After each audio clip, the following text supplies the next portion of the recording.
नमस्कार, मैं श्वेता आपका के लाइव न्यूज में स्वागत करती हूं। तो चलिए शुरुआत करते हैं आज की बड़ी और प्रमुख खबर से।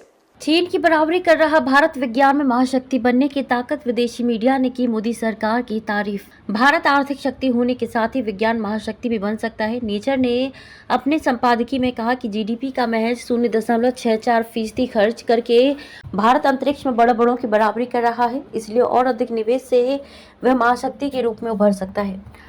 संपादकीय में शोधकर्ताओं के हवाले से कहा गया है कि पूर्ववर्ती सरकारों द्वारा देश में बुनियादी अनुसंधान की उपेक्षा की गई।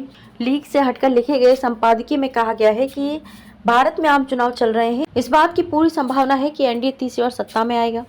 वह दशक के आखिर तक भारत को तीसरी बड़ी अर्थव्यवस्था बनाने में सफल होगा। इसके अनुसार विज्ञान के क्षेत्र में महाशक्ति बनने के लिए अनुसंधान प्रणाली को अधिक स्वायत्तता की जरूरत है। भारत सरकार व्यवसायों को अधिक योगदान देने के लिए प्रोत्साहित करके विज्ञान व्यय को बढ़ा सकती है, जैसा दुनिया के शीर्ष देशों ने किया है। सरकारी आंकड़ों के अनुसार वर्ष 2021 और 22 में भारत मात्रा के हिसाब से दुनिया का तीसरा सबसे बड़ा दवा उद्योग था और सस्ती दवाओं और जेनेरिक दवाओं का अग्रणी आपूर्ति करता था। दुनिया भर में कोविड महामारी से लड़ने में उसकी भूमिका अहम रही। पिछले साल भारत चंद्रमा पर सॉफ्ट लैंडिंग करने वाला चौथा देश बना और दक्षिणी ध्रुव पर उतरने वाला पहला देश। उसके पास दुनिया के सबसे बड़ा रिमोट सेंसिंग उपग्रह भी है। अनुसंधान उत्पादन में भारत दुनिया में तीसरे क्रम पर। आंकड़ों की माने तो संयुक्त राज्य अमेरिका और चीन के बाद अनुसंधान और उत्पादन के मामले में भारत दुनिया के सबसे समृद्ध देशों में से एक है। वर्ष 2014 से 2021 तक विश्वविद्यालयों की संख्या 760 से बढ़कर 1113 हो गई। पिछले दशक में 7 और आईआईटी स्थापित किए गए, जिससे इनकी कुल संख्या 23 हो गई है।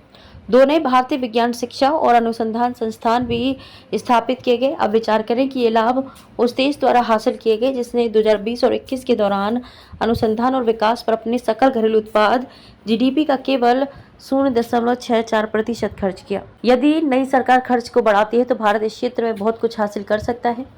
भारत का विज्ञान खर्च 2020 और 21 में 57.9 अरब डॉलर रहा। पिछले महीने प्रकाशित आंकड़ों के अनुसार वर्ष 2022 में आर्थिक सहयोग और विकास संगठन ओईसीडी में 38 उच्च आय वाले देशों का औसत आरएनडी व्यय लगभग 2.7% था, जबकि चीन ने 2.4% खर्च किया। डीएसटी के अनुसार पूर्ण रूप से क्रय शक्ति समानता पीपीपी के समायोजित भारत का विज्ञान खर्च 2014 और 15 में 50.3 अरब अमेरिकी डॉलर से बढ़कर 2020 और 21 में 57.9 अरब डॉलर हो गया।